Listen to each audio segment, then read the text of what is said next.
का काप्य सर्वजगताम् अभिराम सीमा कामाय नो भवतु गोप किशोर मूर्ति या शेखरे श्रुतिगिराम हृदयोग भाजाम पादाम्बुजे च सुलभा ब्रज सुंदरीण। मैं आप सबको यथा योग्य नमन करते हुए कुछ बातें कहना चाहूँगा। अभी तो ये जो पंचांग का वो समर्पण हुआ है, उद्घाटन हुआ है, तो एक बात हमको याद आ गई। पिताजी सुनाए थे, एक जोशी थे हमारे यहाँ बलिया में, एक गांव है करम्मर, तो वहाँ एक जोशी थे, बड़े ही अच्छे थे वो। पिताजी उनसे अपनी एक समस्या कहे, अंग्रेजी राज था, समस्या क्या थी, तो एक आदमी के ऊपर होता है ना, दीवानी की डिग्री होती है, तो 200 रुपये की डिग्री हुई थी उनकी। अब वो इतने प्रभावशाली या दंड फंड वाले आदमी थे कि पैसा वसूल नहीं होता था। तो गए थे वहाँ उसी गांव में, वहाँ उनके कुछ शिष्य लोग थे, तो जोशी जी से वो कह दिए, तो उन्होंने पंचांग देखा और कहा कि आप सवेरे 4 बजे से पहले पहले यहाँ से निकल जाइए और घर पहुँचने से पहले आपको पैसा मिल जाएगा। तो हम पंचांग पर इस मुहूर्त की चर्चा आप लोगों से इसलिए की कि वो सोचिए, हम लोग जो जीवन में निरंतर दुख पा रहे हैं, तो अगर इस तरह के ज्योतिषी हों और वो उनसे हमारा संपर्क हो, तो उनके संपर्क से तो हमारी समस्याएं बहुत सी हल हो सकती। अब सोचिए, जो साल भर से वो परेशान थे, कोई युक्ति नहीं काम की, और उन्होंने मुहूर्त बताया और उसमें गए, तो वहां से आने में बीच में बलिया पड़ता था, बलिया से पूरा फिर माने आगे गांव पड़ता था। तो गांव तो शाम को पहुंचे, लेकिन 12 बजे तक पैसा मिल गया।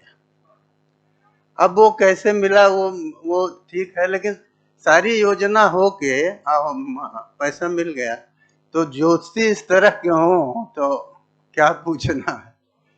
तो हम तो लोग हमसे कहते हैं, तो हम यही कहते हैं कि भाई, इस देश का दुर्भाग्य 2 अंशों में है, अच्छे तांत्रिक नहीं रहे और अच्छे ज्योतिषी नहीं रहे, और एक और वो है कि अच्छे वैद्य नहीं रहे जो कि उचित चिकित्सा कर सकें।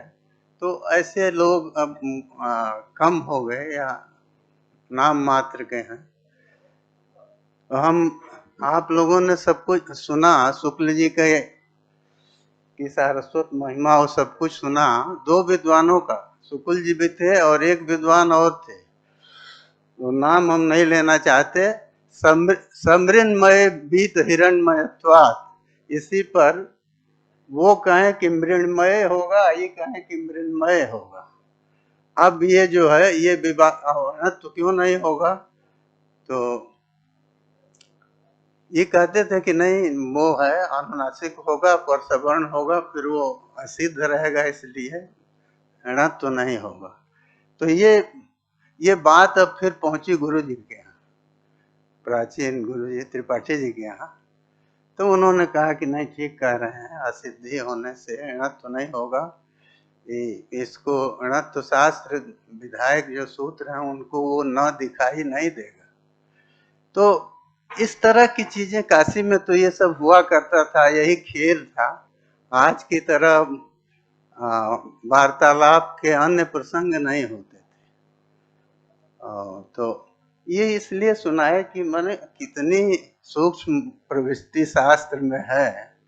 केवल ऐसे कहना कि व्याकरण के पाणिनि है, ये है, ऐसा नहीं है। वो उसमें जो तत्व है, वो उसको जानने से उनकी महत्ता मालूम होती है। तो हमको तो ये घटना चूंकि गुरु जी के यहाँ से भी मालूम थी, तो इसलिए हमने आपको सुना दिया, और भगवान से प्रार्थना करेंगे कि उनका दीर्घायुष्य हो और उनकी स्मृति जो है वो ठीक रहे, जिससे कि और लोगों को लाभ मिलता रहे।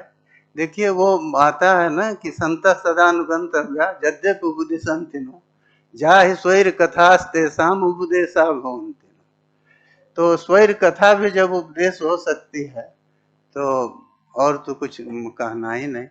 और एक चीज जो सबसे विलक्षणता थी, ये दोनों में हमने देखा, त्रिपाठी जी में भी, वशिष्ठ त्रिपाठी जी में और आप में भी, कि छात्र जब भी गया, जो भी गया, उसका अध्यापन उनको करना ही है। तो ये बहुत बड़ा व्रत है और इसी व्रत से विद्या बची हुई है और आप लोग तो उसी में लगे हैं। बस हम इतना ही कह के आप सबको अपने मन से आपके जशोवर्धन की कामना करते हुए और त्रिपाठी जी को प्रणाम करते हुए विराम लेंगे।